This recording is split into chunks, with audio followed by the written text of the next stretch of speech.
jaga molek dari segi penipu rupa pautang. Assalamualaikum warahmatullahi wabarakatuh. Jumpa dengan saya pula dalam video San Masoi Sikat. Hari ni saya nak wifi kita beringat, nak wifi kita jaga. Di segi kita download aplikasi pautang. Untuk apa? Untuk nak daftar nama, untuk nak log tabian, kolektor pas. Apa tu kita kena jaga sebab ada penipu mari rupa kolektor pas. Kena beringat banyak dia akak. Iaitu masa sekarang kalau rasa ada demo hantar link mari, jangan sama sekali. Jangan sama sekali kalau rasa demo hantar link mari. Sebab krokan ni tak ada demo hantar link mari, tak ada SMS hantar mari kita, tak ada to mari suruh on the week, tak ada. So lagi iaitu download app tambah. Dari segi penipu cari peluang lah. Kalau biasa tu download app pautang saja ya, sama dengan T-Wallet. Lepas tu dia ada lagi lagi app dia. Tu penipu tu kalau rasa download app tambah lebih pada app pautang ni, tu penipu.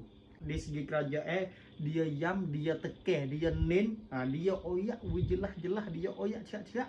Apabila kita nak long tabian wis lama, iaitu long dalam app pautang saja. Tak ada mengikut website, tak ada. Dia suruh long dalam app pautang saja. Kerajaan tekan sungguh-sungguh di segi ni. Sebab takut kena penipu. Hak ni kita kena jaga molek. Hak ni kita kena pakat sebar berata dia kak.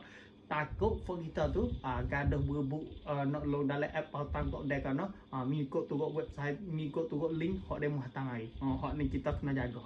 Sebab kerajaan tekan nen kena daftar nama long tabian dalam app pautang saja. Buku ni hingga sampai buku 10 halai.